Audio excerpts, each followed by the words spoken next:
السلام عليكم ورحمة الله وبركاته، يا رب تكونوا بخير دايما وسعادة. انا عملت الملوخية في الخلاط زي ما انتوا شايفين كده، ودي اول مرة اعمل فيها ملوخية في الخلاط. وهقول لكم يعني تنفع تعملوها ولا لأ، وهتطلع معاكم حلوة ولا لأ. لو طلعت حلوة في اخر الفيديو وهدوقها وهنشوف. لو طلعت حلوة هتبقي وفرتي وقت ومجهود، لان الملوخيه في الخلاط سريعه وسهله جدا عن المخرطه. ولو ما طلعتش حلوه اديني عملت تجربه وهوريكم تجربتي نفعت ولا لا. لو اول مره تشوفي قناتي ما تنسيش تشتركي في القناه وتفعلي الجرس عشان يوصلك مني كل جديد، وما تنسينيش في اللايك للفيديو. هقولك بقى على الطريقه. اول حاجه انا جبت ملوخيه وغسلتها، وكمان عودين كزبره، وسبت الملوخية دي لمدة ساعة كده عشان ما يبقاش فيها مية كتير. انا عملت الملوخية قبل كده في الكبة وطلعت جميلة جدا في كبة براون. هحط لكم الفيديو في صندوق الوصف اسفل الفيديو عشان تشوفوا. طلعت معايا جميلة جدا، بس اول مرة زي ما قلت لكم ان انا اعمل الملوخية في الخلاط. كان في حد كده بيعملها وقال لي ان هي بتطلع حلوة يعني وهي سريعة. مثلا في حد، مثلا في ناس بتبقى محتاجة حاجة يعني توفر وقت، فقالت لي ان هي بتطلع حلوة، فانا هجربها معاكم وهشوف. دلوقتي معايا هنا 3 كبشات من الشوربة، ومعايا هنا الخلاط. هحط الشوربة.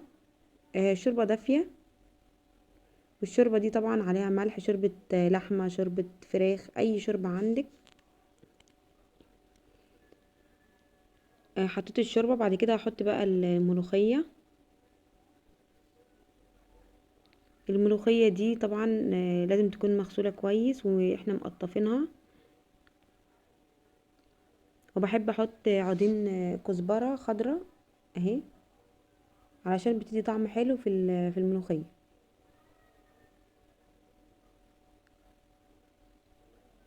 بس كده. بعد كده بقى هضرب الملوخية دي في الخلاط.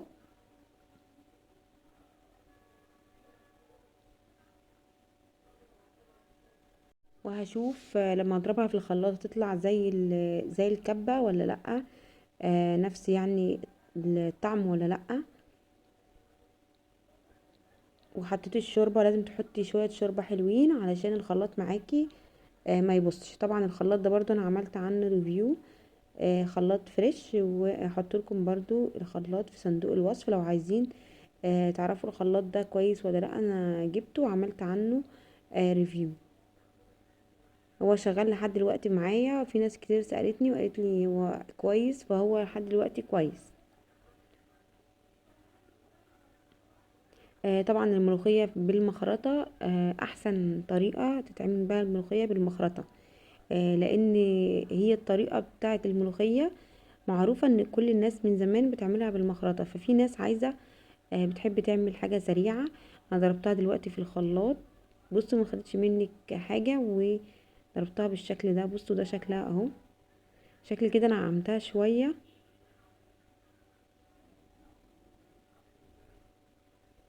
طبعا في ناس بتحب الملوخية ما تبقاش ناعمة كده، بتحبها تكون باينة شوية انها ملوخية، هي اتضربت زيادة شوية.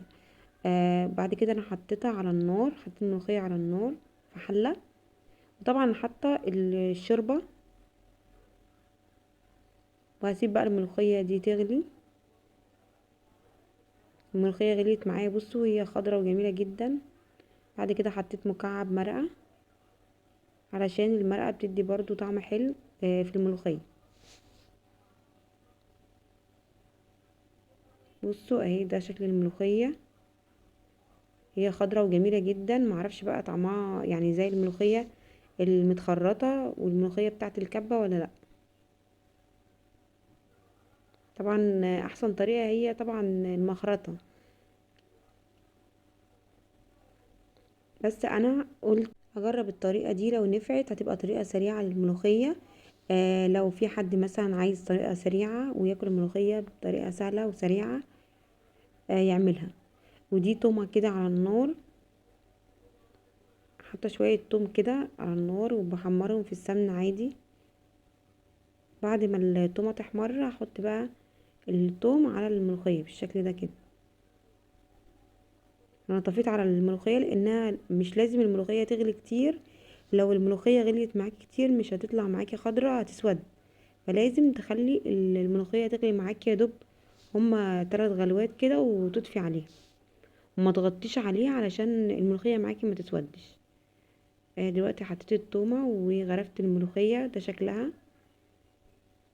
هي في الشكل مبدئيا كده، آه، يعني ما تفرقش حاجة عن الملوخية اللي بتعمليها، اللي بعملها في الكبة، او اللي بتعمليها في المخرطة ومنعماها. مش عارفة بقى في الطعم هتطلع نفس الطعم ولا لا. هي نفس الشكل بالظبط، لكن معرفش بقى في الطعم هتطلع نفس طعم الملوخية ولا لا. هوريكم دلوقتي قوام الملوخية لو انت حابة برضو. في ناس بتحب ان هي تتقل الملوخية، ما بتحبهاش تكون خفيفة، بتحبها تكون تقيلة شوية. فانت ممكن ما تحطيش برضو مع الخلاط، تحطي شوربة كتير. حطي شوربة، يعني ما تحطيش شوربة كتير. انا بحب القوام ده في الملوخية. بصوا لما ضربتها في الخلاط تقريبا كده، انا حاسة ان هي برضو ايه يعني نعم، يعني بقت ناعمة كده شوية، بقت زي شوربة كده. انا بحبها تبقى يعني ما تبقاش ناعمة كده. فانا هدوقها دلوقتي. بصوا هي طعمها طعمها بالظبط زي اي ملوخية بتعمليها مخرطة، زي المخرطة زي اللي انت عاملاها في الكبة، هي نفس الطعم. بس الفرق ان انا حاسة ان انا بشرب شوربة ملوخية يعني. هي طعمها حلو، بس حاسة ان انا مش حلوة قوي، مش حلوة زي الملوخية الصراحة اللي انت بتخرطيها. اللي بتخرطيها بتبقى فيها حتت كده ملوخية، لكن دي ملوخية مش باينة فيها قوي. هي نفس طعم الملوخية بس تحسي انها شوربة ملوخية يعني. فانا الصراحة التجربة دي يعني ما انصحش بيها حد. يعني هي طعمها مش وحش، حلو كملوخية يعني. بس هي عاملة زي الشوربة كده بتاعت القلقاس او معرفش. فلو انتي عايزة حاجة سريعة انصحك تعملي الملوخية بالكبة، لكن تعمليها في الخلاط مش عارفة بقى. ممكن لو عايزة تجربي تجربيها مثلا تعملهاش ناعمة كده، تعمليها مثلا قطع شوية. فانصحك تعمليها في الكبة احسن، لان هي كده حاسة ان هي ايه، عاملة زي الشوربة. هي خضرة وحلوة ولونها حلو، بس هي ما عجبتنيش الصراحة. بس كده، ودي تجربتي مع الملوخية اللي في الخلاط. هي نفس الطعم، بس حاسة انها برضو ايه، خفيفة ومفرومة زيادة. فدي كانت تجربتي. يا رب اكون افدتكم في الفيديو، يكون الفيديو عجبكم. مع السلامة.